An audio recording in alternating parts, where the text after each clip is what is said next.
Chosen one. Heaven took notice today. While the earth spun on as usual, something sacred shifted above you. Your act of obedience, quiet, unseen by most, sent a vibration through eternity. You may not have realized it when you did it, but that simple act of surrender caused a commotion in the spirit realm. Heaven leaned in to watch. Angels marked the moment. The throne room itself grew silent for a heartbeat. And your name was whispered with honor. You didn't obey because it was easy. You obeyed because your heart heard the voice of God and could not stay still. You felt the trembling between what was comfortable and what was right. And still, you chose what heaven asked.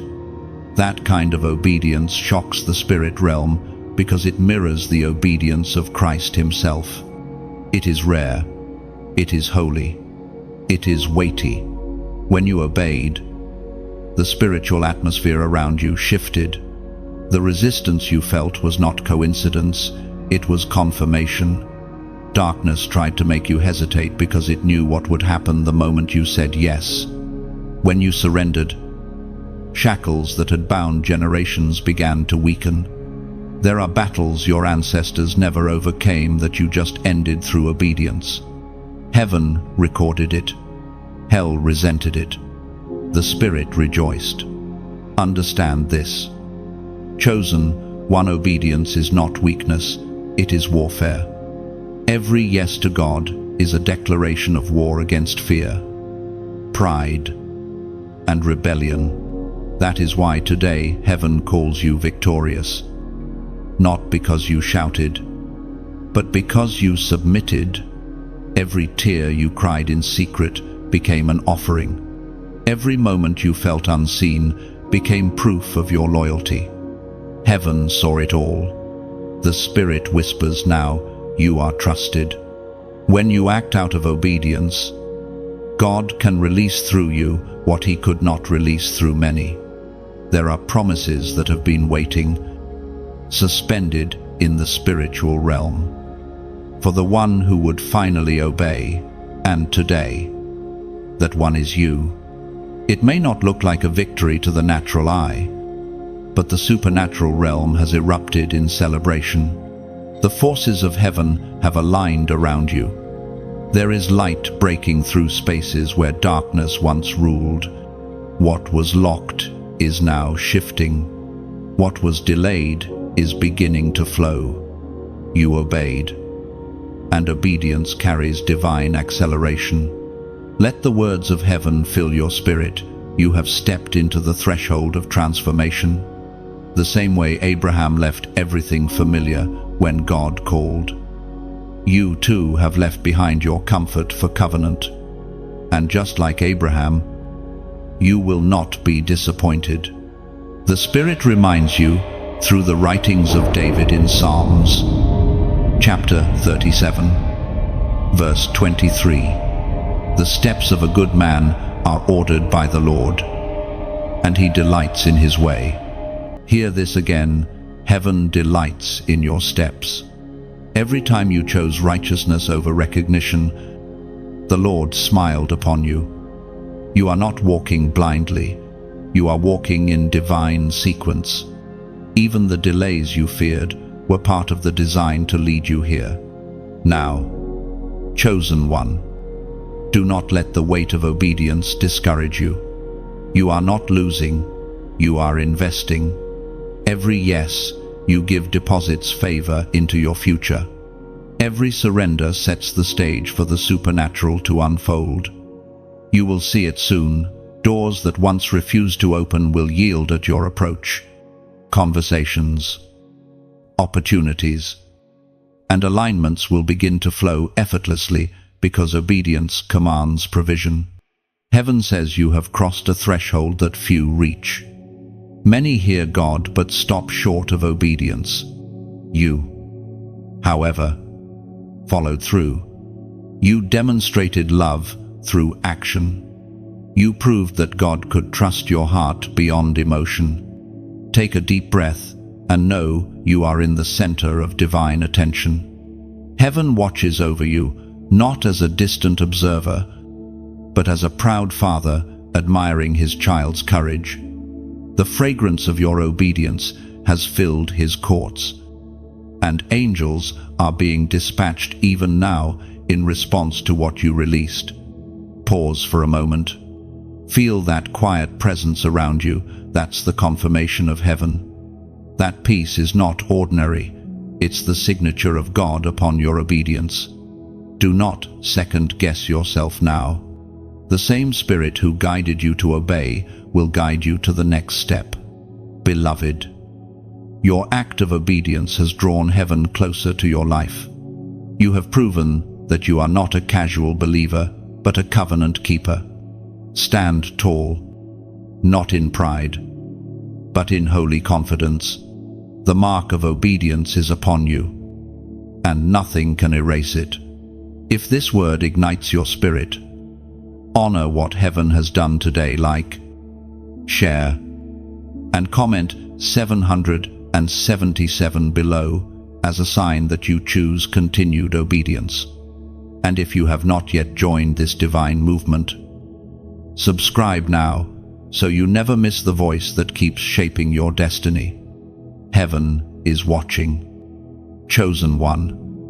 And heaven is pleased. The moment you said yes, eternity shifted. You didn't just make a choice, you made history in the Spirit. That small, trembling word, yes, that escaped your lips, carried the weight of generations. Heaven heard it as thunder. The spiritual atmosphere rearranged itself to make room for the obedience that had just been spoken. You may not have seen it, but when you agreed with God's instruction, there was a divine ripple that moved through dimensions unseen by human eyes. Angels repositioned, demons retreated, ancient promises stirred awake. That single yes was more than consent, it was covenant. Chosen one. Your obedience is a language heaven understands perfectly. You may have whispered your surrender in weakness, but heaven translated it as authority. It wasn't the volume of your response that moved the heavens, it was the purity of your heart. For obedience is not measured by how loud you say yes, but by how deeply you mean it. You need to know what that yes cost the enemy. When you obeyed, you dismantled his plan brick by brick. Every temptation designed to delay you lost its power. Every distraction that had been carefully woven around you began to unravel. You didn't just walk away from sin, you declared spiritual independence from everything that once controlled you. The spirit realm recognized it immediately. There are battles that end not with a shout, but with a surrender. There are wars that are won not by force, but by alignment. When your yes reached heaven, it sounded like the end of a long siege. Light flooded into places where fear used to live. You may have felt peace afterward without understanding why. That was heaven celebrating your obedience. Now the Father leans close and whispers, "My child, your yes has given me permission to move."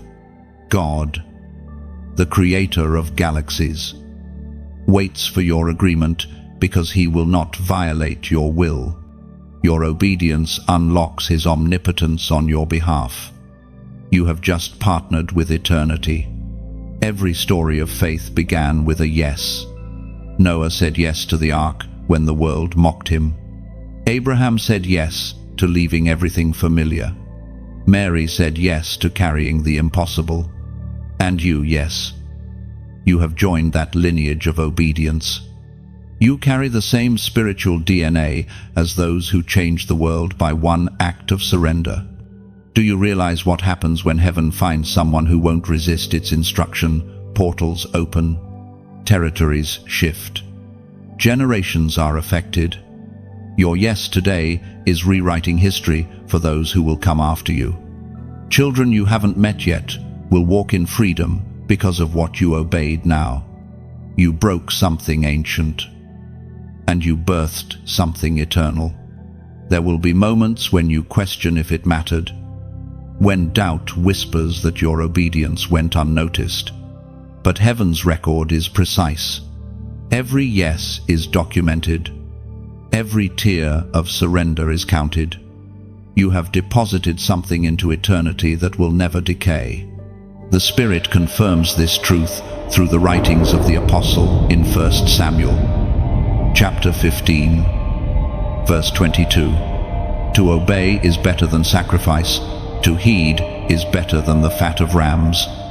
Let that settle into your soul. Chosen one, God values obedience above any ritual, above any grand gesture. It is the proof of love that no words can replicate. You could sing, preach, or serve endlessly, but a single act of obedience outweighs it all, because obedience is worship in its purest form. Remember how uncertain you felt before you said yes, the trembling, the doubt, the battle inside your mind. Those were signs that your obedience carried power. Hell only resists what heaven intends to use. The greater the warfare before obedience, the greater the impact after. That's why it was so hard to say yes. The enemy knew what that one choice would unlock. And now, because you obeyed, the spiritual temperature around your life has changed. Doors you never imagined are beginning to sense your arrival. There is a divine sequence unfolding, step by step. You might not see the full picture yet, but heaven does, and heaven is smiling. So, walk forward in quiet confidence. Don't rush to see the outcome. The seed of your obedience is still in the soil, but soon it will sprout into something that will testify for you. God is never unjust to forget the labor of the obedient. Your yes today has become a sound that heaven cannot unhear.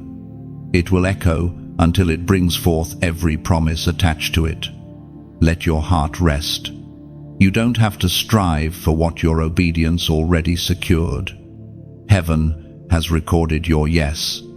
That sound, though soft, though unseen, has become part of the eternal story God is writing through your life.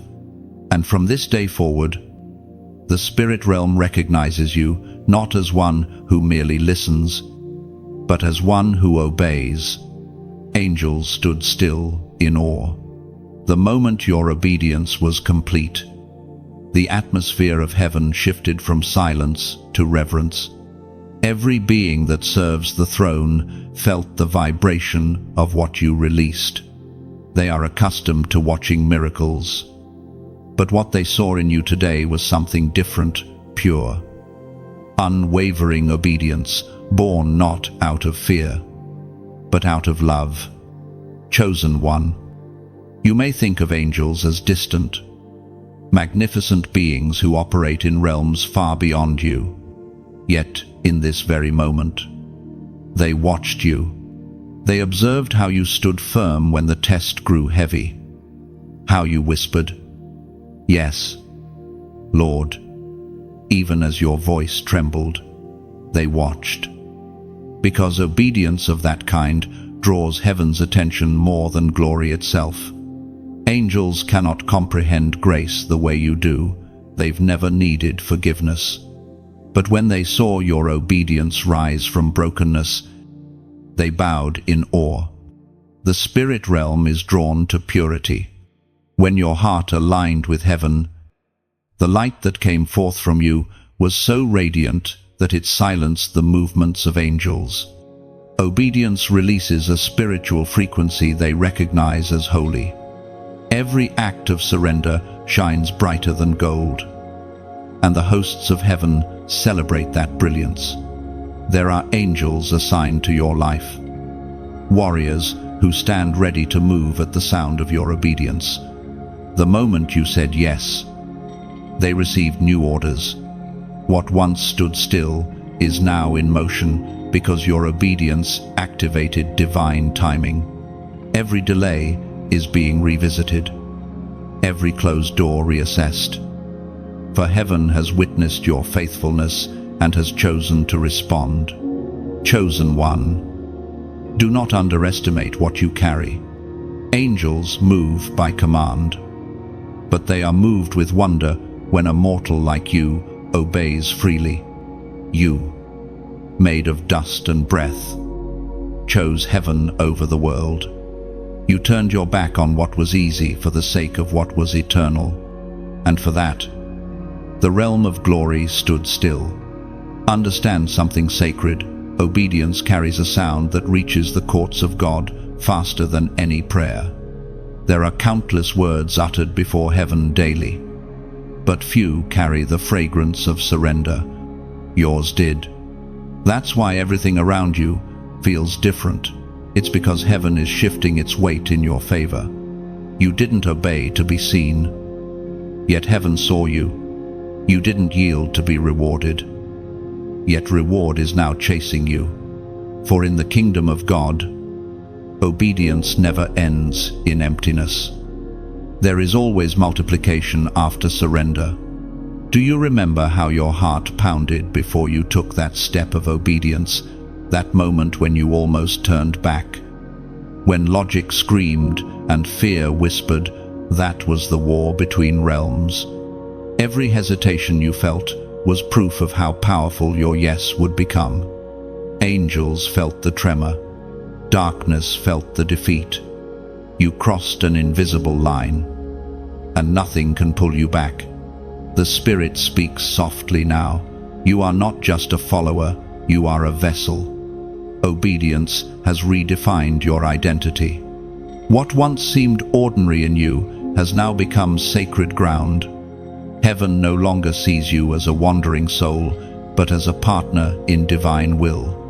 The Word of God reminds us in Hebrews, chapter 1, verse 14, "Are not all angels ministering spirits sent to serve those who will inherit salvation?" Did you hear that? The same beings who once stood in awe are now moving on your behalf. They go where you cannot go, prepare what you cannot see, and fight battles you never knew existed. Every time you obey, you strengthen their assignment over your life. Your faith becomes their command. This is why obedience carries more than personal blessing. It carries cosmic authority. When you say yes, heaven and its armies mobilize. That's why the weight of your obedience feels both terrifying and glorious. You have entered the realm where your choices alter atmospheres. Beloved, the angels have seen the light that burns within you. They have watched your transformation, from questioning to trusting, from resisting to surrendering. They recognize that light, it is the same radiance that surrounded Christ in his obedience to the cross. It is the glory that cannot be earned, only carried. And now, heaven waits for your continued yes, not because God doubts you, but because obedience is not a one-time act, it is a continual rhythm. Every step you take in alignment increases the brightness of your testimony. You are walking proof that obedience still moves heaven. Pause for a moment. Imagine the angels standing near, silent, reverent, their faces turned toward the sound of your heartbeat in alignment with God's. That is what obedience looks like in eternity, light responding to light. If this word finds a home in your spirit, take a moment to comment, "I hear you." Let that short phrase become your public declaration that you recognize heaven's whisper and choose to keep obeying. Because when you type those words, you're not just engaging here, you're echoing what the angels already heard in the spirit, a chosen soul still saying yes. Hell's camp trembled. The instant your obedience was sealed. The atmosphere beneath the earth shifted with violent panic. What looked like a small act to you, a quiet yes. A whispered surrender was heard by the realm of darkness as the sound of war. For every time a chosen one obeys God, rebellion loses its grip, and the kingdom of hell feels the quake. You may not have seen it, but the moment you said yes, something ancient and dark recoiled. Every plan, carefully designed to trap you, began to unravel. The spirits that once studied your weaknesses could not comprehend your strength. They had anticipated fear, hesitation, or compromise, but what they found instead was obedience, radiant and unstoppable. Darkness fears obedience more than it fears preaching, praying, or singing, because obedience proves that the voice of God still governs the earth through human hearts. It is the one thing Satan cannot counterfeit. He can imitate worship, manipulate prophecy, and twist words, but he cannot reproduce surrender. And that is why hell trembles at your yes, chosen one. Understand this: the enemy never feared your potential, your intelligence, or your calling. He feared your obedience, because potential without obedience is powerless. But obedience without recognition still shakes kingdoms. Hell invests heavily in distraction, hoping you'll never discover the quiet power of obeying in the unseen. But now that you have, you've become dangerous.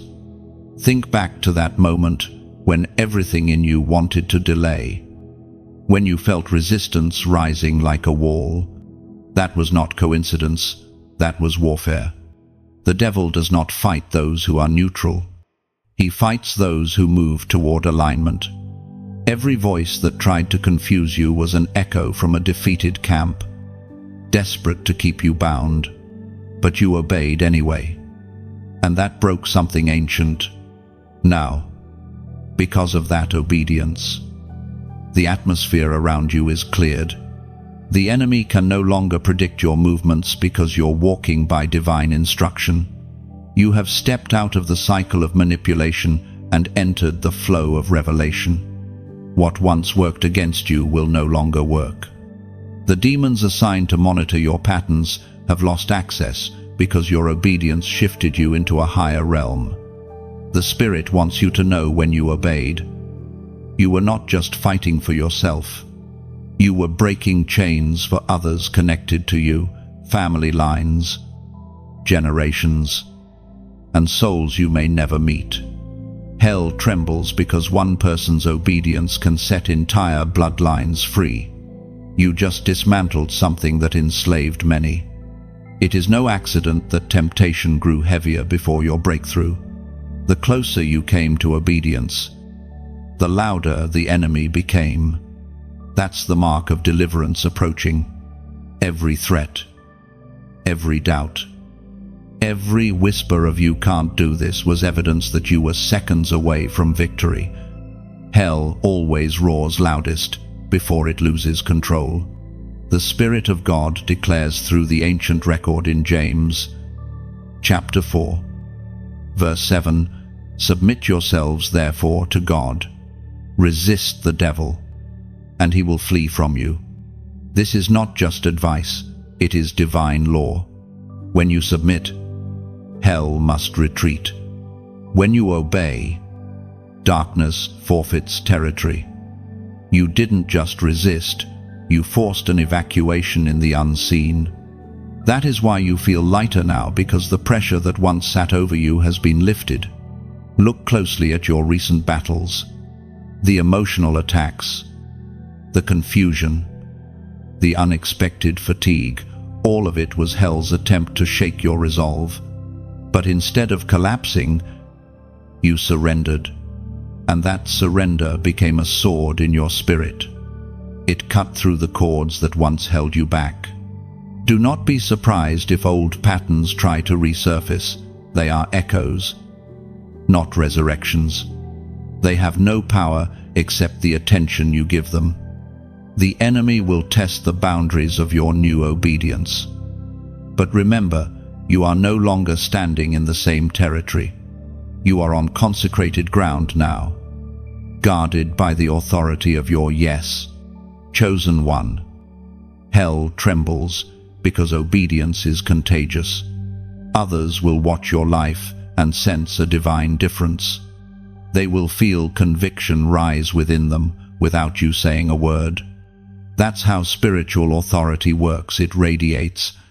And soon, what started as one act of surrender will ignite revival in places you never stepped foot in. Every spiritual system is governed by sound. Heaven responds to worship. Hell reacts to obedience. Your yes is now echoing through dark corridors, announcing the collapse of old strongholds. You don't have to shout. You just have to keep saying yes, again and again, until every shadow bows. Do not fear retaliation. The darkness you shook today has already been judged.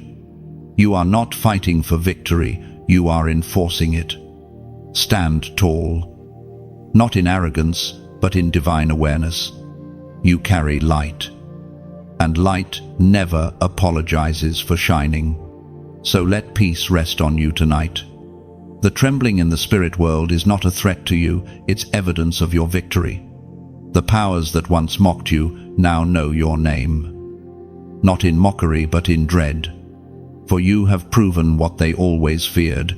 A human fully yielded to God cannot be stopped.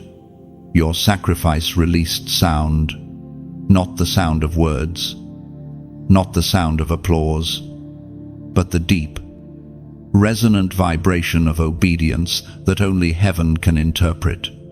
In the spirit realm, sound is not just noise, it is identity. It is evidence. It is covenant.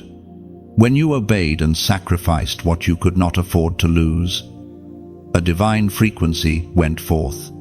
That sound carried your name through eternity, marking you as one who chose surrender over comfort. Chosen one. Heaven does not forget the sound of obedience. It is like the ringing of a bell that never fades. When your heart said yes, even when your hands trembled, the vibration spread like ripples in still water. It reached the Father's throne. It brushed against the wings of angels, and it echoed through the corridors of time.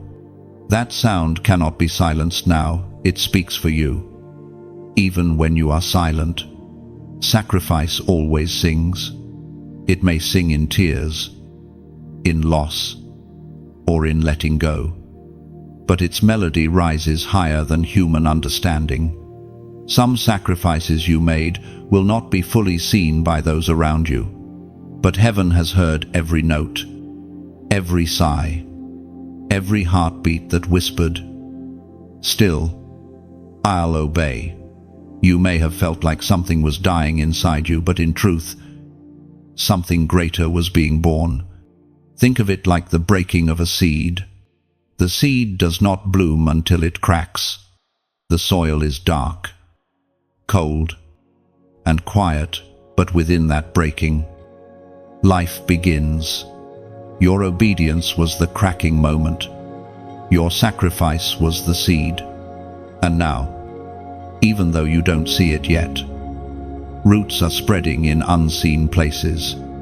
The very ground that once felt heavy is now alive with purpose.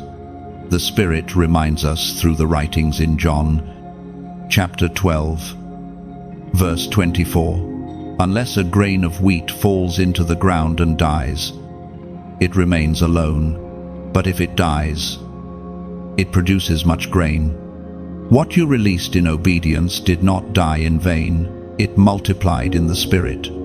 You may not have realized it, but every time you gave, every time you forgave, every time you stayed faithful when it would have been easier to walk away, you planted something eternal. Heaven's economy does not lose, it multiplies.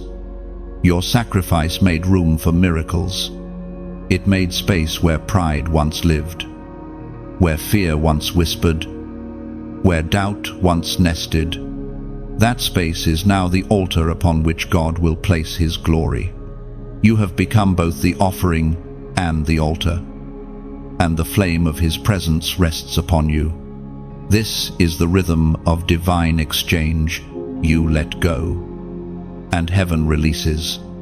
You yield, and heaven builds. You open your hands, and heaven fills them with what cannot be measured. That's why your obedience caused such movement. It created resonance between heaven and earth. Beloved, chosen one, if you could see how heaven sees, you would understand that every sacrifice you've made has created an echo that will bless others. Every tear shed has become a drop in the river that will refresh someone else's soul. When you speak again, when you walk again, people will feel the fragrance of surrender around you. They will not know why, but they will sense peace where you go, because you carry the sound of heaven. And now, as this word reaches your heart, let that same sound continue to flow. When you share this message, you're not just passing words, you're extending the echo of obedience into another life. When you like, comment, or subscribe, you are helping heaven's frequency travel farther. And if your spirit feels stirred to give, to sow into this message through a small donation, do it not as a transaction, but as a continuation of the same sound your obedience began. Imagine it like adding another note to a symphony already playing in heaven. Every small act of support, your click, your share, your gift is another instrument joining in. Together, they form a melody of faith that reaches souls you may never meet. That is the beauty of divine partnership. Heaven plays the tune, and we echo it through our actions. Let your giving, your sharing, your presence here be an act of worship. You are not funding words, you are amplifying light. You are ensuring that the sound of obedience continues to travel, finding others who are ready to hear. The Spirit whispers again, what you release in love will never return empty. Whether you give time, attention, prayer, or a small offering, it all becomes part of the sound heaven already recognized in you. So, keep letting that sound move through your life. Every yes, every act of generosity, every quiet moment of faith adds another wave to the song that never ends. The sound of your obedience is not just heard, it is multiplying. Your sacrifice has become a sound that heaven conducts. And as it rises, the spirit realm continues to tremble not in fear, but in reverent awe of what one obedient heart can do. The test few would pass. That's what this season has been for you. Chosen one, you were led into a valley where obedience cost more than comfort, where silence felt heavier than storms, and where the fire did not pass quickly. You stood where many would have turned back. Yet you did not. The Spirit of God watched as you faced the tension between what you wanted and what He asked, and though your hands shook, you obeyed. That's why heaven calls this moment holy. Not every test is about proving strength. Some are about revealing trust. God never needed to see if you were capable. He wanted to show you that His strength in you could not fail. You were tested not to be broken, but to be refined. You were placed in the furnace not to be destroyed, but to reveal the gold within you. Think of the process of refining metal. The fire doesn't create purity, it exposes it. The heat forces the impurities to rise so they can be removed. The same happened to your soul. Every moment of confusion, every temptation to give up, every cry that felt unanswered, it all brought impurities to the surface so God could draw them away. You are shining brighter now because the fire didn't consume you, it cleansed you. You have been walking through the narrow gate that few choose to enter. Many want the blessing of obedience, but not the testing that proves it. But you, chosen one, walked the hard path and didn't quit when heaven went silent. That's why the test is ending, not because the pain stopped, but because the purpose is fulfilled. This is the season when God begins to reveal why you had to endure it. Soon, you will see how every loss aligned with something greater, how every delay was actually divine timing. You will look back and realize that the valley wasn't punishment, it was preparation. The Spirit confirms this truth through the record in 1 Peter, chapter 1, verse 7, that the trial of your faith, being much more precious than gold that perishes, though it is tried with fire, might be found unto praise and honor and glory at the appearing of Jesus Christ. Your testing has value in heaven. Every tear you shed became liquid gold. Every time you resisted bitterness, you refined your faith. This is why darkness could not understand your endurance. It was never about survival, it was about transformation. Do not despise the test. Tests are the only proof of authenticity. Anyone can declare faith when skies are clear, but true obedience is proven in storms. And you, yes, you have passed through the kind of storm that graduates warriors. Heaven has recorded it. The angels who once stood in awe now celebrate your resilience. When God tests, He is not searching for failure, He is forging foundation. Your faith is becoming unshakable. And now that you've endured the refining, you carry a spiritual authority you did not have before. You can walk into places of chaos and release calm. Because you have survived what others only feared, you are now a carrier of tested peace. Think of Job, tested beyond comprehension, stripped of everything familiar, yet when the dust settled, God restored him double.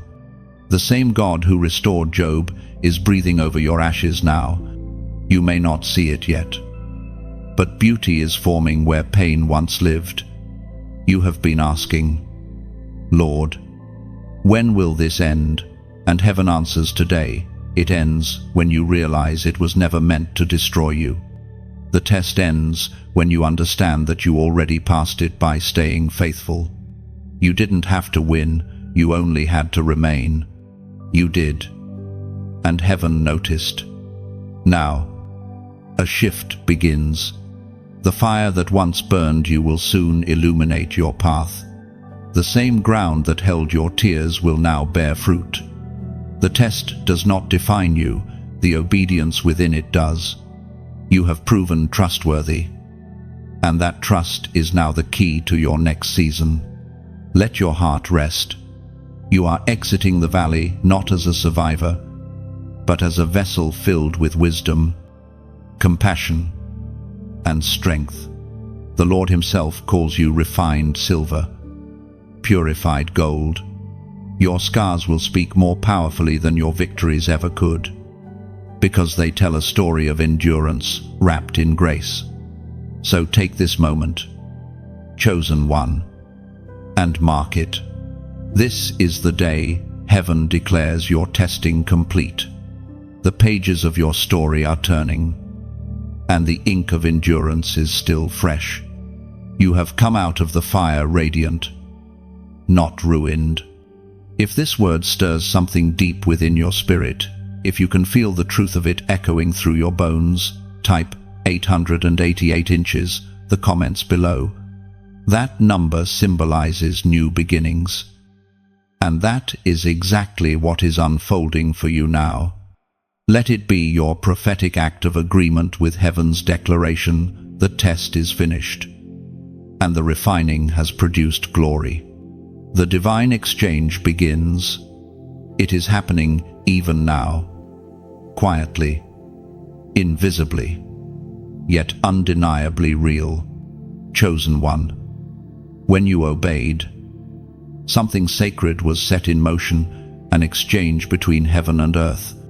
You released what was temporary, and heaven began releasing what is eternal. You surrendered what was fading, and in return, God began weaving restoration into the very fabric of your life. You may not have noticed the shift at first. The world still looked the same. The silence lingered, and your hands felt empty. But in the unseen realm, transactions began. The moment you said yes, the Spirit reached into the storehouses of heaven and began replacing loss with legacy, pain with purpose, emptiness with divine fullness. You are now walking under the law of divine exchange, the unbreakable rhythm that governs the obedient. Heaven never leaves an altar empty. Every time you lay something down, God fills the space with something better. Every time you let go of control, He replaces it with peace. Every time you give up what you thought you needed, He brings what you truly needed all along. The divine economy doesn't deal in subtraction, it deals in multiplication through surrender. What you released was not wasted, it was sown. And what is sown in obedience cannot die, it transforms. There is no lost moment in the kingdom of God. Even your silence, even your heartbreak, even your waiting have been turned into material for miracles. The Spirit reminds us through the sacred words in Isaiah, chapter 61, verse 3, to give them beauty for ashes, the oil of joy for mourning, and the garment of praise for the spirit of heaviness. This is the nature of the divine exchange. You bring ashes, He returns beauty. You bring mourning, He pours joy. You bring heaviness, He wraps you in praise. Heaven's hands are never empty toward those who obey. You may not yet see what is being prepared, but you can sense it. The spiritual air feels charged. Something within you whispers that the tide is turning. That whisper is not imagination, it is confirmation.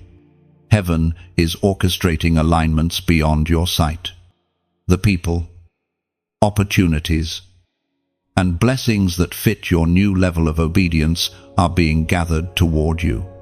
You are no longer chasing. What belongs to you is now finding you. There will come a day soon when the pain of what you lost will no longer ache. Instead, you will look at what God gave you and realize the trade was more than worth it. He never takes without the intention to return abundantly. Every no you received in the past was not rejection, it was redirection. Heaven had to clear your hands so you could receive what wouldn't fit in your old season. Chosen one. Remember that divine exchanges often begin in silence. God works quietly when He's rearranging destinies. That's why this stage feels strange. Things are shifting, but not yet visible. You're walking through a sacred in-between, where obedience has already been given, but manifestation is still unfolding. Don't misinterpret the silence as delay. It is construction. You are being rebuilt from the inside out. Old fears are being replaced with boldness. Old doubts are being exchanged for discernment. What once terrified you will soon testify for you. The weight that once crushed you will become the foundation upon which new strength is built. And as heaven restores, it does not simply return what was lost, it redeems it. To redeem means to buy back and improve. God never gives you back the same thing you lost. He returns it multiplied and sanctified. You are not getting back the same joy, you are getting deeper joy. Not the same peace, but unshakable peace. Not the same identity, but a crowned one, You will soon recognize people appearing in your life who carry the fragrance of your new season. They are drawn to your obedience, not your effort. They come not to take, but to align. The divine exchange always brings divine relationships. Those who once misunderstood your process will either fade or be transformed by the light now radiating from you. Beloved, heaven has seen your sacrifice. The divine hands that received your offering are already returning blessing. It may come as strength in your soul before it appears as provision in your hands, but make no mistake, the exchange is underway. You are standing at the intersection of completion and beginning. What ended was necessary. What begins will be glorious. The ashes of obedience have become fertile ground, and from that soil, new beauty is rising. Do not rush it. Divine exchanges are like sunrise, gradual, breathtaking, inevitable. You don't have to make it happen, you just have to stay positioned. The same God who received your obedience will ensure the fullness of the exchange. Soon, you will testify that nothing you gave up compares to what He returned. You will say, I thought I was losing, but I was trading up. The divine exchange has begun, and nothing can interrupt it.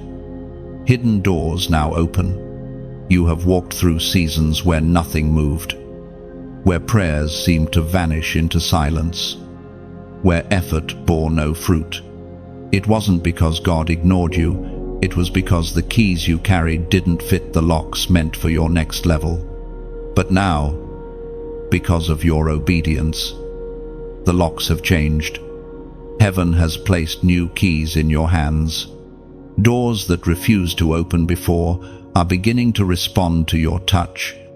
Chosen one, understand this: there are doors that open through strategy, and there are doors that open through surrender. You have entered the latter. The doors now responding to you are not opened by cleverness, but by alignment. Your obedience whispered to them, and they recognized your voice. These are not random opportunities, they are divine invitations. For too long, you thought delay meant denial. But God was hiding you until the right moment, shielding you from premature exposure. Some doors were locked because you weren't meant to walk through them then. If they had opened earlier, they would have crushed the version of you that wasn't yet refined. But the refining fire has done its work, and heaven is now releasing access. Picture it: ancient gates, rusted by years of waiting, beginning to groan open, chains snapping, hinges loosening, light spilling through cracks that were once sealed tight. That's what is happening in the unseen. Hidden doors, doors that lead to peace, influence, provision, and purpose are responding to the sound of your maturity. You don't need to knock in panic anymore. You only need to walk in confidence. This moment was written long before your trials began. The script of your life always contained these openings. But heaven waited for your obedience to reach the right pitch. Now that it has, access is being granted. What once seemed random will soon reveal divine pattern. Connections, timing, and favor will align so seamlessly that you'll realize it wasn't coincidence. It was orchestration. The Spirit of God confirms this through the ancient words in Revelation. Chapter 3, verse 8, I have set before you an open door, and no one can shut it. That is heaven's decree over your life right now. The doors opening in this season are not subject to human permission. They are sealed with divine approval. No jealousy, no gossip, no opposition can close what God Himself has unlocked. You will not have to strive for entry. your obedience has already announced your arrival. Do not be surprised when favor begins to appear quietly. The divine openings won't always arrive with grand signs or loud celebrations. Some will appear as ordinary moments that suddenly shift into miracles. A phone call, a conversation, a seemingly small encounter, these will be the hinges on which great doors swing. Stay attentive. Heaven often wraps the extraordinary inside the ordinary. There are also internal doors opening within you, places of understanding, creativity, and revelation that were once sealed by fear. God is granting access to deeper dimensions of your own spirit. You are hearing His voice with greater clarity now, because obedience refines perception. The fog that once clouded your vision is lifting. You will begin to discern divine timing, divine people, and divine assignments with ease. And when these doors open, walk through them with humility. Do not rush to announce everything heaven reveals. Some doors lead to hidden chambers meant for prayer, not publicity. In this season, secrecy will protect your progress. What God begins in quiet will later speak loudly through results. Understand also that not every open door is for entry, some are for closure.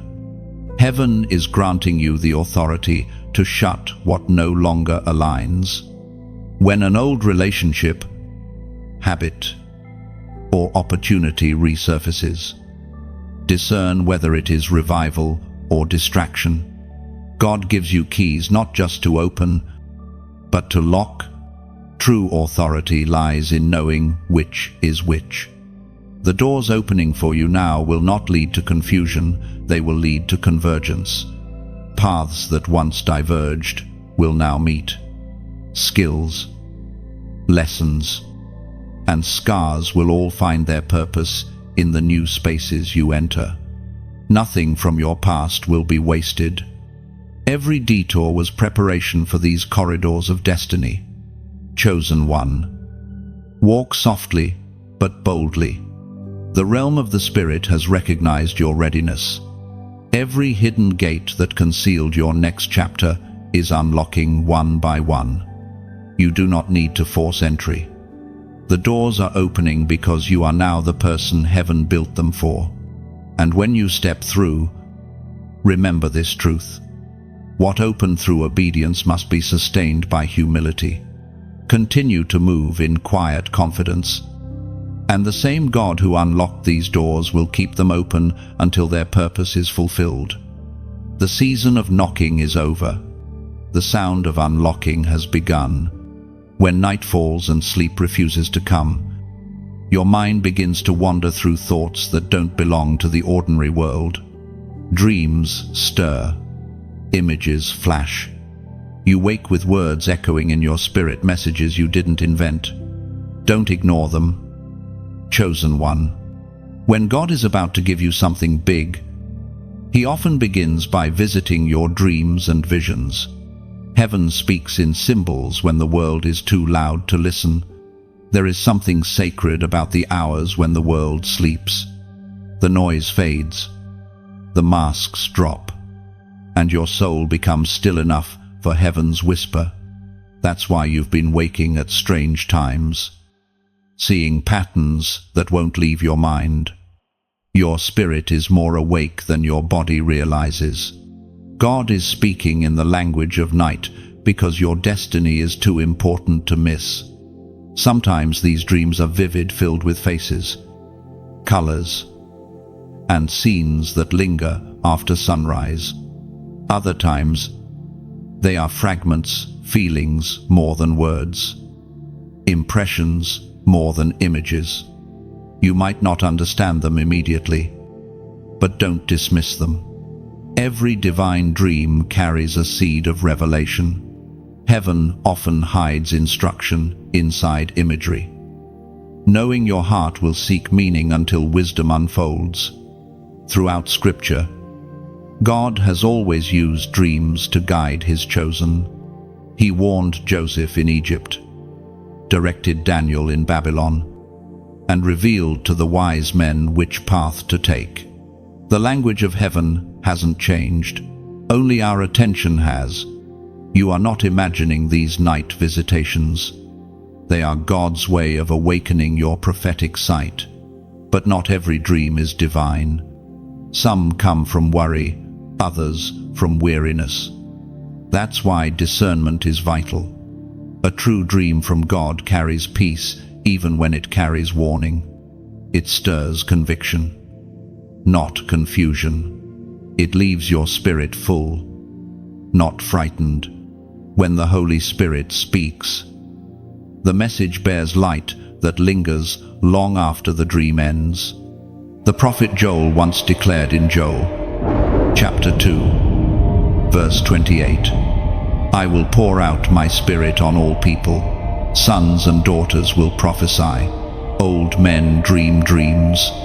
That ancient promise is unfolding in you. The dreams you're having are not random, they're evidence of the outpouring. You are part of a generation that heaven is awakening through spiritual sight. The boundaries between seen and unseen are thinning, because God wants His chosen ones to walk in revelation, not speculation. There will be nights when you wake with your heart pounding, not from fear, but from recognition. You'll realize that what you saw was more than imagination, it was instruction. God might show you someone who needs prayer, a situation that requires intercession, or a future opportunity He's preparing. Write it down, record it, even if you don't understand it yet. Obedience begins with remembrance. Dreams are letters sealed in mystery. They may not make sense today, but in time, the symbols will align with your reality. That moment of clarity will come, and you'll see how God has been speaking all along. Until then, trust the rhythm of revelation. Heaven never wastes a vision. Some dreams will reveal healing, others will expose deception. Some will bring comfort, others will challenge you to grow. Each one is a conversation between your spirit and the Spirit of God. As you begin to interpret with prayer, not intellect, the messages will deepen. What was once confusing will become confirmation. And yes, there will be restless nights. The stirring can feel heavy, as though something unseen is pressing on your chest. But even that is not to harm you, it's to awaken you. God is teaching you to discern presence, to recognize when the atmosphere shifts because heaven has entered your space. These are holy visitations disguised as sleeplessness. Chosen one. This is why your nights have felt sacred lately. The realm of dreams has become your classroom. Heaven is teaching you how to see with your spiritual eyes. You are not merely dreaming, you are receiving. And now, if you understand that this word is for you, that your dreams have been divine invitations, I want you to declare it. Type the words "I see" clearly below. When you write it, you're not just commenting, you're affirming. You are telling heaven, I am ready to understand. I will pay attention. I will record what you show me. This simple phrase becomes your yes to revelation. Each time you affirm it, you strengthen your spiritual vision. You build a bridge between waking and sleeping, between earth and heaven.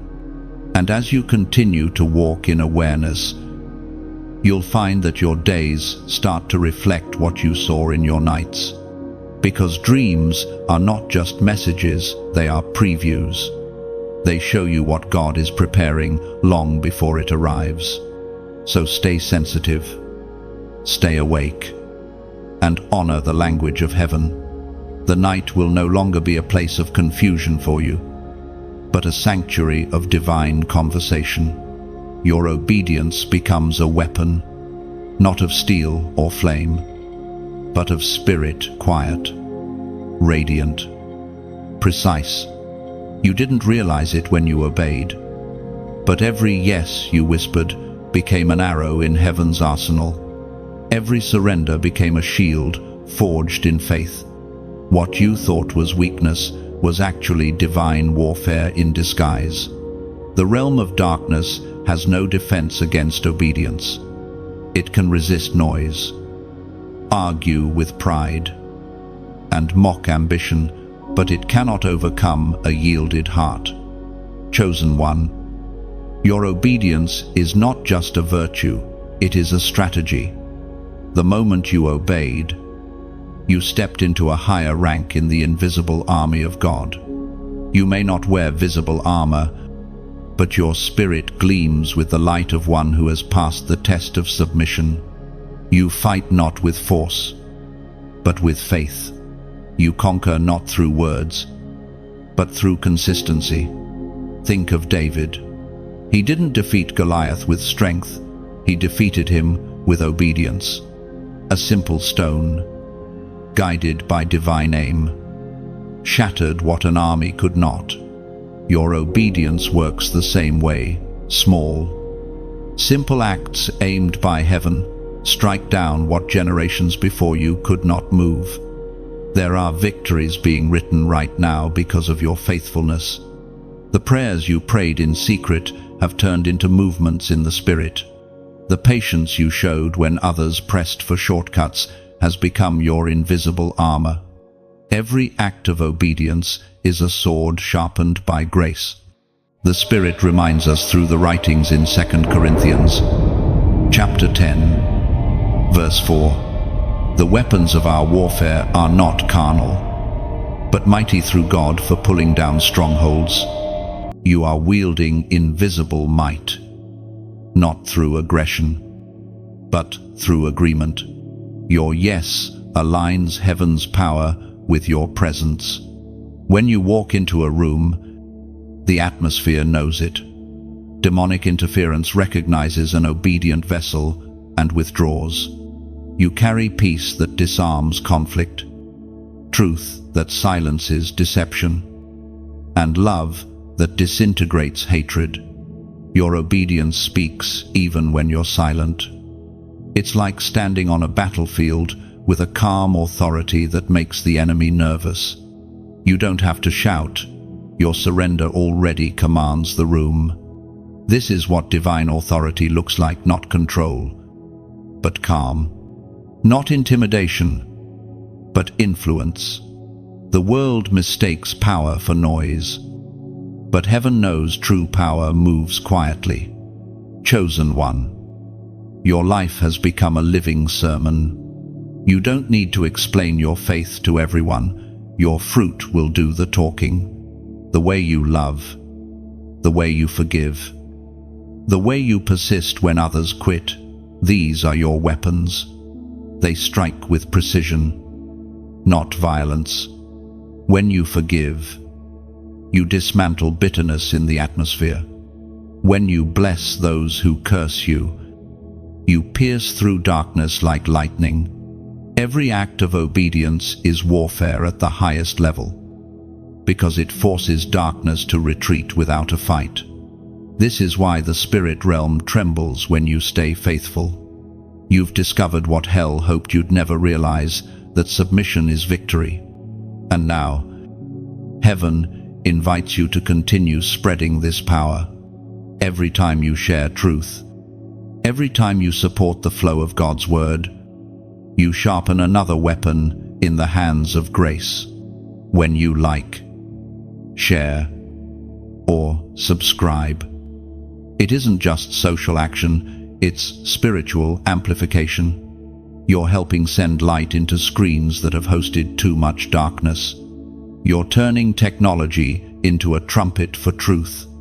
And if the Spirit stirs you to donate, to sow into the message, know that your gift isn't about money, it's about momentum. You're fueling the movement of light that has already begun in you. Think of it like adding oil to a lamp that still burns in midnight hours. Your generosity keeps the flame alive. reaching souls who sit where you once sat in silence, searching, hoping for a word from heaven. Every small act of support, your click, your prayer, your seed is part of the same weapon your obedience created. Together, they form an unbroken chain of divine influence. You are not a spectator, you are a soldier of light. Remember this. Beloved, obedience is not glamorous, but it is glorious. It is not loud, but it echoes through eternity. You may never see all the battles your yes has won, but one day heaven will replay them for you. Every moment you chose righteousness over ease will be revealed as a victory that shook nations unseen. So stand firm. Let your obedience keep shining like a polished sword in the King's hand. You are proof that quiet faith still wins wars. You are a reminder that heaven's greatest weapons are not built in armories, they are born in surrendered hearts. Keep your armor clean, your spirit steady, and your yes ready. For every time you obey, heaven gains ground. And in this sacred war of light and shadow, your obedience remains the most unstoppable weapon of all. Crown of alignment, that is what now rests upon your spirit. Though you may not yet feel its weight, it is invisible to the natural eye, but heaven sees it clearly. This is not a crown of gold or jewels, it is the crown of divine order, given only to those whose will has been brought into perfect harmony with the will of God. You have walked through fire, through silence, through seasons of surrender, and now the heavens recognize you as aligned, chosen one. This alignment is not about perfection, it is about positioning. You have allowed God to realign your heart, to pull your desires away from distraction and back toward destiny. Every act of obedience was a thread, and heaven has been weaving those threads into a crown. It fits not around your head of pride, but upon your mind of submission. You wear the emblem of agreement now. When alignment comes, confusion departs. You no longer have to wrestle to hear God's voice. Your spirit vibrates on the same frequency as His heart. What once felt like contradiction now feels like confirmation. You begin to see divine patterns everywhere, in timing, in people, in the smallest coincidences that were never coincidences at all. The path that once seemed chaotic begins to reveal its order. Think of a musician tuning an instrument. Before alignment, each note sounds sharp or dull, just slightly off. But when the strings are tightened to perfect pitch, harmony emerges. That is what heaven has done with your life. The tension you felt was not punishment, it was tuning. The stretching of your faith, the uncomfortable waiting, the repeated tests, they were all heaven tightening the strings of your soul so that your life could finally play in perfect harmony with God's rhythm. You are no longer reacting, you are responding. That is the difference between chaos and alignment. Reaction comes from emotion, response comes from revelation, and revelation can only flow freely through an aligned vessel. The Spirit of God speaks through the wisdom recorded in Proverbs, chapter 3, verse 6. In all your ways acknowledge Him, and He shall direct your paths. This is the anthem of the aligned, the heart that acknowledges, not argues, that consults, not controls. And because you have learned to acknowledge Him, your steps are now ordered with divine precision. Even when you take what seems like a detour, heaven knows how to turn it into direction. Alignment is more than a season, it is a posture. It means your emotions are no longer the steering wheel of your life. You are learning to let peace lead you instead of pressure. You are no longer rushing ahead or lagging behind. You are walking in step with heaven's heartbeat. And in that place of alignment, miracles no longer feel like surprises. They feel like scheduled appointments. Look back for a moment. Chosen one. The path behind you is full of turns that once made no sense. Yet now you can see how each one brought you here. You can trace how every no protected you, how every delay preserved you, how every ending made room for better beginnings. That's what alignment reveals. Nothing was wasted. And as you walk in this new alignment, you will begin to notice a certain ease. Not ease as in lack of effort, but the ease of grace, the quiet flow that comes when you are no longer pushing against divine timing. Doors open before you without force. Words come without fear. Strength appears where there used to be striving. You are moving in rhythm now, carried by the invisible current of God's plan. This crown of alignment also carries responsibility. It marks you as one who must lead by example. Others will be drawn to your peace, to the sense of balance and wisdom that flows from you. They will ask how you discern God's will so clearly. And your answer will not be complicated. You will simply say, "I stopped fighting him." And in those few words, many will find their direction. Understand this sacred truth. Crowns are not decorations, they are designations. To wear one means you have been entrusted with authority. But spiritual authority is not about control, it is about influence that heals.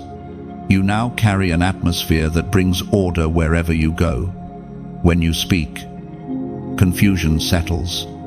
When you arrive, chaos begins to calm.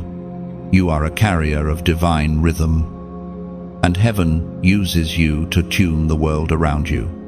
Sometimes you will feel the weight of that crown, a heaviness that comes when your spirit is discerning imbalance around you.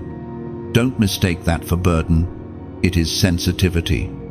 You feel what others ignore, so you can intercede for them. You sense the tremors before storms, so you can warn gently. Pray deeply, and restore quietly.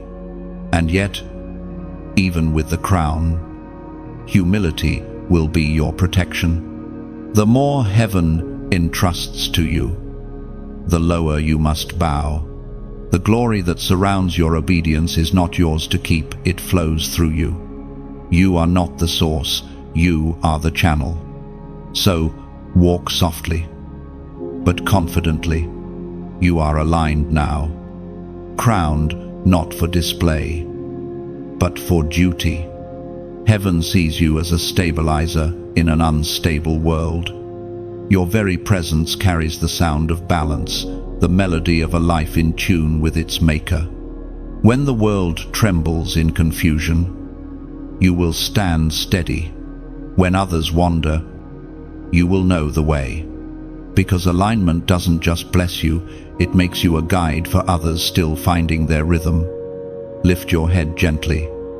Chosen one, not in pride, but in awareness. The crown sits securely because your heart sits humbly. You are aligned, appointed, and anointed for such a time as this. Heavenly records updated. When you obeyed, something eternal shifted far beyond what the human eye can trace. In the unseen archives of heaven, scribes moved. Scrolls were opened, and your name was written again, not as a mere believer, but as one proven faithful. The record of your obedience has been sealed in divine ink, eternal and untouchable. Heaven keeps perfect documentation. Every tear, every whisper of surrender, every time you resisted temptation or chose silence over self-defense, it was recorded. There are books in heaven that hold not just your deeds, but your motives, and your pages are glowing now. For obedience changes the ink of your story from struggle to strength. Chosen one. The Spirit wants you to understand something sacred. Heaven doesn't record failure the way earth does. Where earth writes loss, heaven writes lesson. Where earth writes delay, heaven writes development. Heaven's accounting system is redemption-based. And because you have surrendered in truth, the entire ledger of your life is now being rewritten under mercy's light. There are angels assigned to documentation, chroniclers of destiny, who inscribe every act of obedience into the eternal archives of the King. They do not use ink that fades, they write in fire that never cools. Each time you obey, that flame brightens beside your name. These records are not symbolic, they are active. They speak on your behalf when you cannot. Your obedience has now become a testimony in the courts of heaven. When the accuser stands to oppose you, these records speak louder than any accusation. The evidence of your faithfulness silences his claims. Heaven testifies for you because obedience becomes your defense. Think of the day when Noah obeyed to build the ark, when Abraham obeyed to leave home, when Mary obeyed to carry the impossible. Each of their names was written in heavenly record as examples of faith. Now, your name joins that lineage, not because you were perfect, but because you said yes when it mattered most. You may have felt unseen, but heaven saw. You may have doubted whether your obedience made any difference, but heaven rejoiced. There was a sound, a soft, thunderous echo that filled the halls of eternity when your yes was recorded. The Word of God declares through the writings in Malachi, chapter 3, verse 16, "Then those who feared the Lord spoke with one another, and the Lord listened and heard them, and a book of remembrance was written before him for those who fear the Lord and meditate on his name." This book of remembrance is real, chosen one, and your name has been freshly inscribed within it. Every sacrifice, every act of quiet faithfulness has been written down not for God to remember, for he forgets nothing, but so that all of heaven can witness your legacy. You are no longer a spectator in history. You are part of heaven's unfolding record. Long after this moment passes, your obedience will continue to speak. Others will read the fruit of your faith and find courage to say their own yes. For what is written in heaven has ripple effects on earth. Do not underestimate the power of a recorded act. Heaven's books do not gather dust. They release decrees. When something is documented, it becomes law in the Spirit. That means your obedience today sets in motion blessings for tomorrow. God honors what he has written. Your story is not over, but already it carries the fragrance of eternity. The mistakes of your past are not erased, they are redeemed. Heaven doesn't delete, it transforms. The chapters that once told of pain now shine as proof of perseverance. Chosen one. Imagine those heavenly pages, rows of radiant script glowing with divine affirmation. Every line a testimony, every mark a memory of grace. When you worship, those pages turn. When you obey, more are added. Your life is a living document of faith being written daily by the author himself. And now, heaven desires your acknowledgement of this truth, not for God's sake, but for yours. Agreement on earth activates what has already been decreed in heaven. So, as a prophetic act of alignment and gratitude, comment 1111. Let that number be your seal, symbolizing divine alignment and heavenly record. When you type it, you're not just entering digits, You are declaring that your life belongs fully to the story God is writing. You are saying, "Write me in. Lord, let my obedience echo in heaven's scrolls. Every record matters, and yours is shining brighter than before. The ink of obedience is indelible, the testimony eternal. When heaven reads the story of this generation, your name will not be missing from its pages. So lift your head. Chosen one, heaven has recorded your faith. The book of remembrance is open, and your life is being written in glory's language. When God trusts you with silence, that is one of the highest honors He can give a soul. It does not feel like honor when you first enter it. It feels like distance, like absence, like the heavens have closed their doors and forgotten your name. But silence is not abandonment, it is apprenticeship. It is the sacred classroom where God trains the heart to hear His whispers instead of His thunder. Chosen one, the silence you have walked through has not been empty. It has been full of hidden lessons. When heaven grew quiet, your other senses were sharpened. You began to notice how peace feels, how conviction breathes, how timing unfolds. God was not ignoring you. He was strengthening your ability to recognize Him beyond words. Every prophet, every disciple, every chosen one in history has faced this silence. Even Jesus experienced it in the garden. When heaven seemed to hold its breath, the Father's quietness is never rejection, it is preparation. When you felt most alone, He was standing nearest, saying nothing because His presence was enough. There are things God can only teach in silence. Words are too small for some lessons. When you were asking for answers, He was giving you awareness. When you sought direction, He was teaching you discernment. And when you pleaded for reassurance, He was establishing resilience. You were learning to trust the heart of God when you could not trace His hand. The Spirit of God confirms this truth in Psalm chapter 46, verse 10, "Be still, and know that I am God." That verse is not a command to inactivity, it is an invitation to intimacy. Be still means cease the striving, quiet the panic, release the need to understand everything. Knowing comes after stillness. Revelation is born when the noise of anxiety fades. Silence is heaven's sculptor.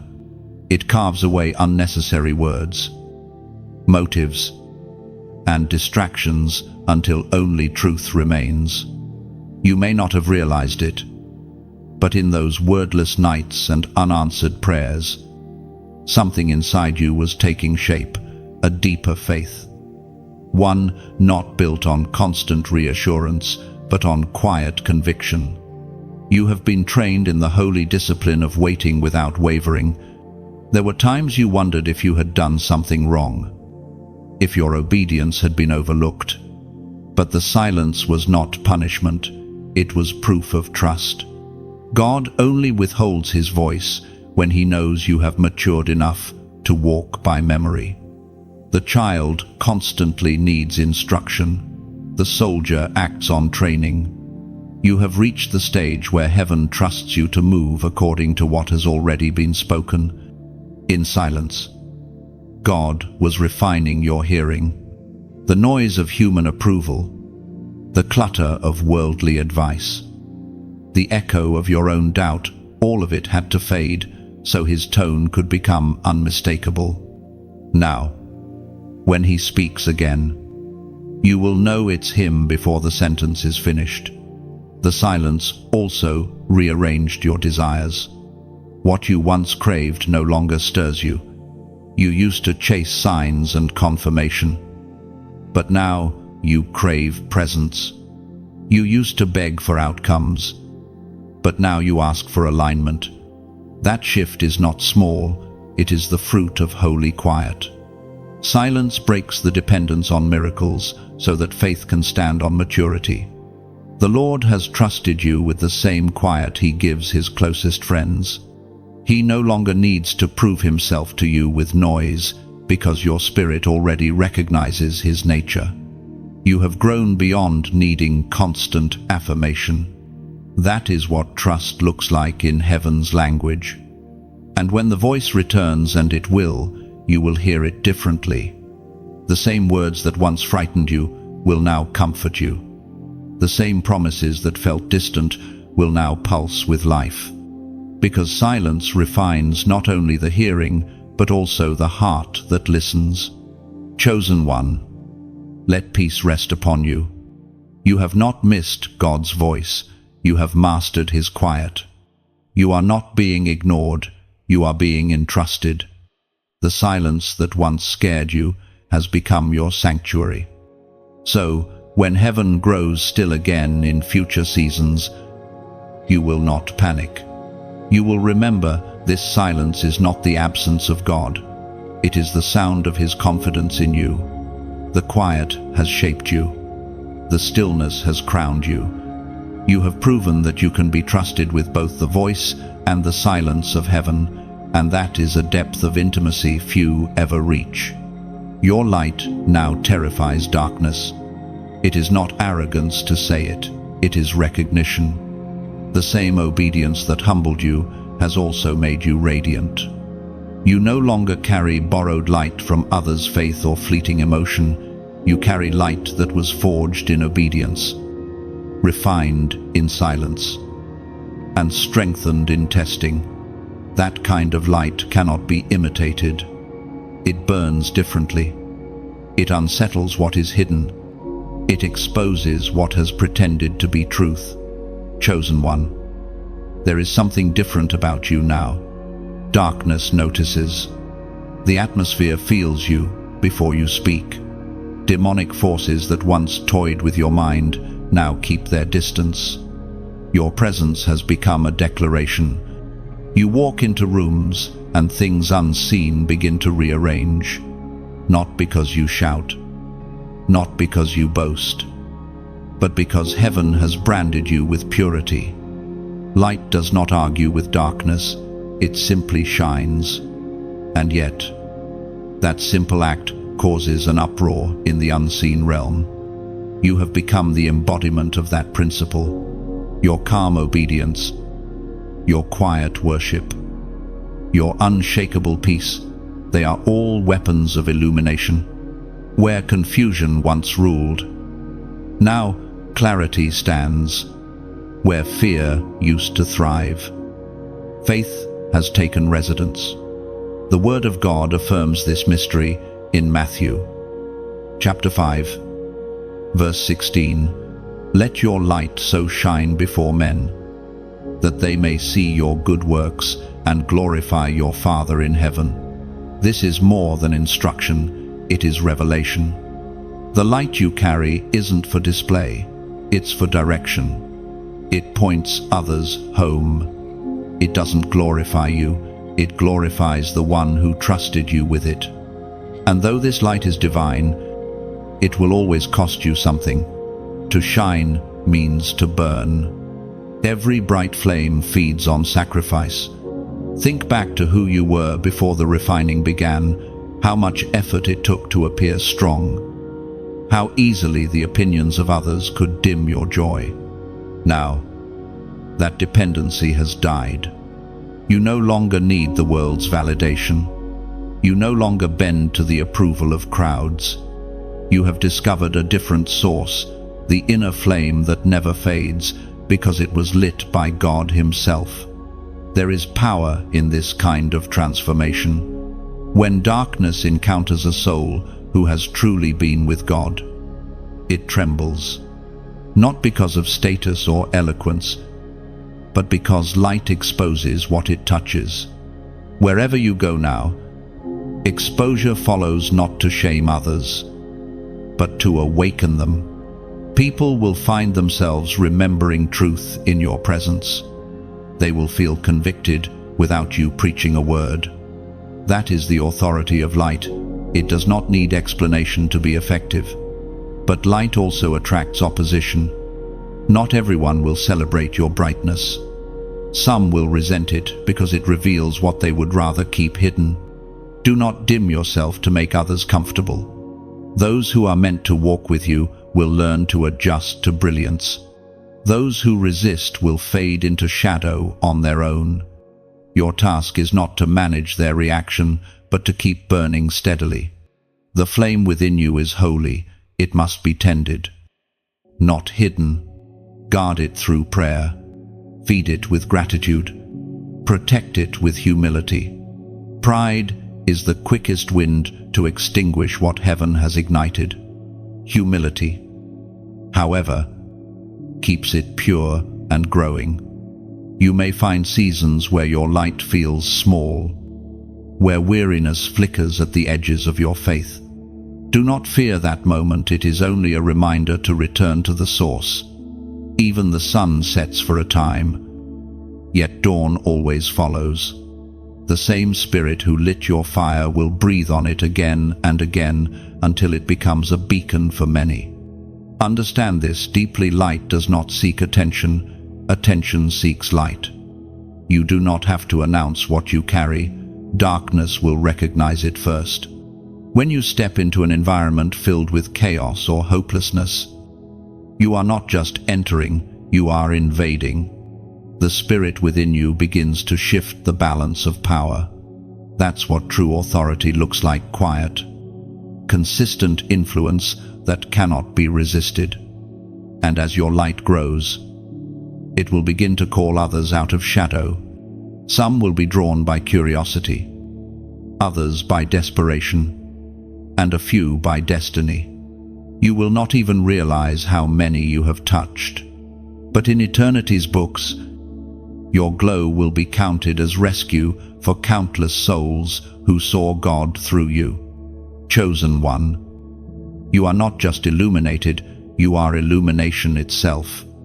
Every battle you endured, every tear that fell, every silent prayer formed the oil that keeps your flame alive. And now, you shine not for applause but for assignment. Keep walking boldly through the dark.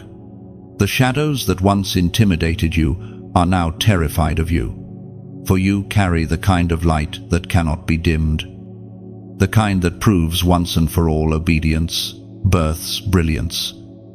And the brightness of one surrendered soul is enough to drive darkness back for miles. You are becoming the message. Once, you only heard the word. Now, you embody it.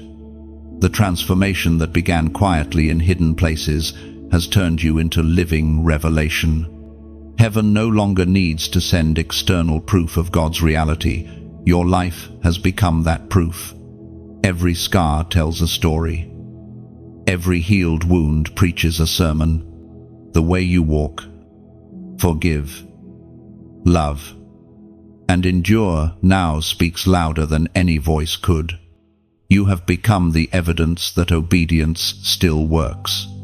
Chosen one, you were never meant to merely repeat divine truth. You were meant to incarnate it.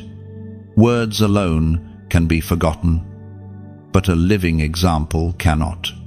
That is why heaven invested so much in your process. Every tear, every test, every season of breaking was preparation for this moment, when your very being would echo God's message. You are no longer the student who only listens. You are the parchment on which heaven writes. Your steps trace the language of grace across the ground. People who meet you will feel the peace you carry before you speak. That is how heaven communicates, through presence before proclamation. It was never about perfection, it was always about reflection. The more you aligned with His will, the more His likeness began to appear through you. You are not replacing His voice, you are amplifying it in human form. You are the continuation of the message that began at Calvary, redemption expressed through ordinary obedience. The Spirit reminds us of this sacred mystery through 2 Corinthians chapter 3. Verse 3. You show that you are a letter from Christ, written by the Spirit of the living God. That is who you are now, a letter that walks, breathes, and touches lives. Your transformation is not theory, it's testimony. The very atmosphere around you now carries invitation, an unspoken call for others to remember who they were created to be. But remember, chosen one. Letters are meant to be read. The world will read you before it listens to you. Some will misinterpret you. Others will underline your flaws. But the ones who are ready, the broken, the searching, the weary, will find hope between your lines. Don't fear being misunderstood. Even divine messages are first rejected before they are revered. Stay consistent, and time will interpret your meaning. You are the message of endurance to those ready to quit. You are the message of restoration to those who believe they've gone too far. You are the message of grace to those crushed under guilt. When you show kindness instead of revenge, forgiveness instead of silence, patience instead of anger, you are preaching a gospel louder than any sermon. Let your life keep speaking, and as it speaks, let others hear it. When you like, share, or subscribe, you are not promoting a page, you are extending the reach of this living message. Each click is like lighting another candle from your flame, spreading warmth into another corner of the digital world. And if your heart feels stirred to donate or give, see it not as paying for content, but as planting into continued transformation. You're helping keep this flow alive, the stream where broken souls drink and awaken to who they truly are. Imagine your support as ripples on water. One touch may seem small, but it travels farther than the eye can see. Every act of kindness, whether it's sharing this message, leaving a comment, or sowing a seed, sends light into unseen places. You never know who will read your words and find strength to stand again. You may never meet them on earth, but heaven will let you see the chain reaction your faithfulness started. So, leave your reflection below. Comment something from your heart, a phrase, a prayer, a word that carries your own echo of this message. When you write it, you're not just filling a space, you're adding your voice to the chorus of transformation. Every genuine word becomes another sentence in heaven's letter to this generation. And as you engage, do it with sincerity, not habit. Share because you feel the pull of purpose. Give because gratitude overflows. Subscribe because you want to walk with heaven's rhythm, not because of obligation. Let every action be worship disguised as participation. You are no longer the audience, you are part of the message in motion. Each time you live in truth, you broadcast light. Each time you choose compassion, you amplify God's voice. You are the living scripture someone will encounter today. Carry this awareness gently. The message is not in the microphone, but in the heart that refuses to stop shining. You, chosen one, are that heart. Keep living, keep glowing, keep giving, and let your existence remain the sermon that never ends. Prophetic ripples across nations. That is what obedience looks like. When heaven breathes upon it, it multiplies beyond borders, beyond language, beyond the life of the one who began it. You may think your actions affect only your small circle, but the Spirit wants you to understand obedience echoes. Every surrendered yes releases a vibration that travels farther than sight can measure, touching lives you may never meet and stirring awakenings in places your feet will never walk. Chosen one. Heaven's system operates through resonance. When a life aligns with divine instruction, it becomes a frequency heaven can amplify. The sound of your faith does not stop with you. It passes through generations, time zones, and hearts. Your private decision has public consequence in the unseen realm. What you whispered in prayer last night may already be shifting a life across an ocean today. Prophetic ripples rarely make noise when they start. They begin like the smallest drop, striking still water gentle, unnoticed, yet unstoppable. You may not hear the first ripple, but heaven sees how far it spreads. A simple act of forgiveness, a moment of restraint, a word spoken in love, each one carries the DNA of transformation. When done in obedience, they become seeds of revival. There are nations, tribes, and families bound by cycles of fear and rebellion that will begin to feel tremors from your obedience. The Spirit of God uses yielded vessels as conduits. Your faith becomes a bridge connecting divine will to earthly need. What began in your secret place is now spilling over borders, altering atmospheres where you will never go physically. Do you remember Moses? His obedience to lift a rod parted a sea for thousands. Do you remember Esther? Her obedience to stand before the king saved an entire people. Do you remember the unnamed boy with loaves and fish? His obedience fed a multitude. Heaven never underestimates small acts done from pure hearts. Each one is a ripple that becomes a wave. The Spirit confirms this mystery through the prophet's words in Habakkuk, chapter 2, verse 14. For the earth will be filled with the knowledge of the glory of the Lord as waters cover. That prophecy is not abstract, it is happening through lives like yours.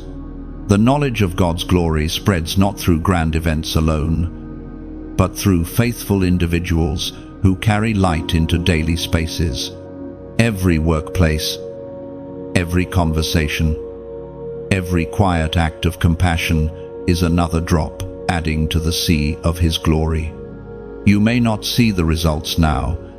Ripples are silent at first, but one day you will look back and realize that what seemed like small obedience became the origin of entire movements.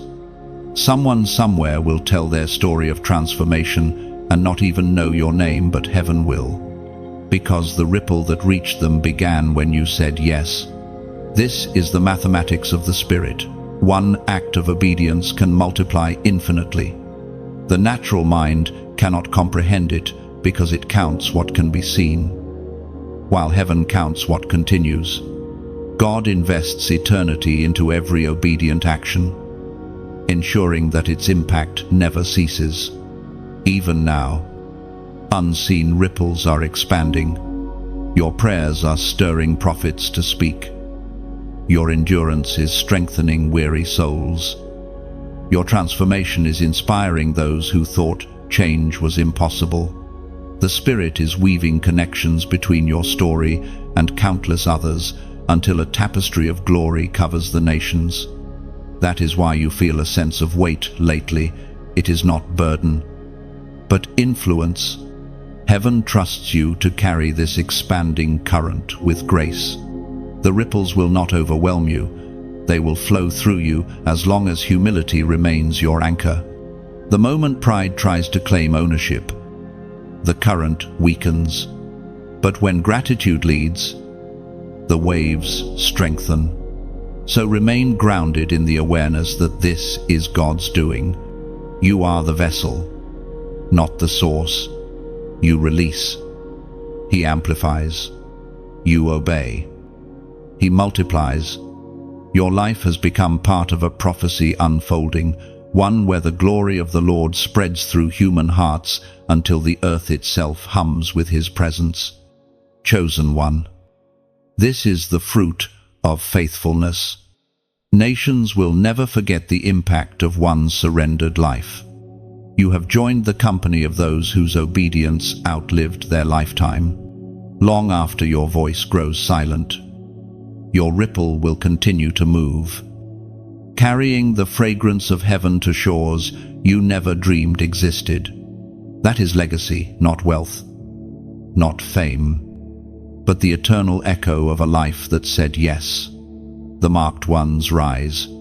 That is what this moment represents, the unveiling of those who endured the refining, who walked through silence and fire, who chose obedience when everything inside them wanted comfort. You are among them now, chosen one. Heaven recognizes you not merely as a believer, but as one marked by divine purpose. The mark is not visible ink or symbol. It is the unmistakable imprint of glory upon your spirit, the fragrance of surrender that cannot be fabricated. The marked ones are not crowned in public first. They are formed in hidden rooms. You know this, because that is where you were shaped. In your private yes, in your unseen tears, in your whispered prayers that no one else heard. Heaven sculpted you. That's where the marking began. Before anyone noticed your transformation, heaven had already sealed you with identity. This mark is not about status, it's about function. To be marked means to be chosen for a task that cannot be accomplished by human strength. It means you carry both burden and beauty, weight and wonder. Heaven places this mark only on those who have proven trustworthy through obedience. It is the divine signature that says, "This one belongs fully to me." The Spirit of God confirms this through the ancient record in Ezekiel, chapter 9, verse 4. Go through the city, through Jerusalem, and put a mark on the foreheads of the men who sigh and groan over all the abominations that are committed in it.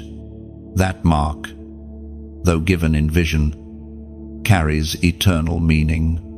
It symbolizes separation, those who grieve over darkness, who refuse to be numb to evil, are marked for preservation. You, chosen one, carry that same spiritual sign. Your heart still breaks for what breaks God's heart. That compassion is proof of your marking. It is not weakness, it is divine empathy. Heaven has trusted you with sensitivity, because only those who feel deeply can heal deeply. Now, as this mark settles upon you, the world begins to shift. Those who are marked carry influence that cannot be manufactured. It is not charisma, it is consecration. When you speak, people will listen, not because your words are clever, but because your spirit carries authority. The weight of obedience gives depth to your voice. Every syllable echoes truth forged in fire. The marked ones are misunderstood at first. The world cannot categorize them, because they move by instruction unseen. Their timing confuses others. Their priorities defy logic. While many chase visibility, the marked are content to remain hidden until heaven calls their name. That patience is part of their strength. It ensures that when they rise, they do so with purity, not pride. Chosen one, you are rising now, not in arrogance, but in assignment. The mark upon you has activated destiny. You will find doors opening, not because you forced them, but because the seal on your spirit identifies you as heaven's representative. Where others strive to be noticed, you will simply be recognized. You will walk into situations and find favor waiting, because heaven sent notice ahead of you. But this mark also carries responsibility. To be marked means to remain separate. You cannot return to what once felt normal. The conversations that drain others will now grieve you. The compromises that once tempted you will now repulse you. That's not because you've grown proud, it's because light can no longer blend with shadow. The seal of God demands distinction. This separation is not isolation, it is preparation. God is setting apart his marked ones to preserve purity in a generation losing its sense of holiness. You are being positioned not to escape the world, but to influence it without contamination. That's what marks are for. They identify who carries heaven's culture amidst a world drowning in imitation. There is also protection woven into this mark. Heaven watches over its marked ones with fierce intentionality. You have survived attacks that should have ended you because the mark defended you even when you were unaware. You were protected not by luck, but by label. Heaven's claim on your life makes you untouchable until your purpose is complete. Understand, this sacred truth being marked does not make you better, it makes you burdened. The mark calls you to deeper compassion, stronger humility, and relentless faithfulness. It demands that your motives remain pure and your heart remains soft. It is a gift that weighs heavy, yet it is the only weight worth carrying. You will notice that your desires are shifting again. Earthly rewards no longer satisfy the way they once did. Applause feels hollow, recognition feels fleeting. You crave eternal impact now. That hunger is the mark reminding you of your origin. Heaven stamped eternity onto your spirit, so you could never again be comfortable with temporary things. And so, the marked ones rise not in noise, but in knowing. They do not rush, they are revealed. They do not compete, they complete divine cycles. They do not chase platforms, they carry presence. The world will call it mystery, but heaven calls it manifestation. You are one of them.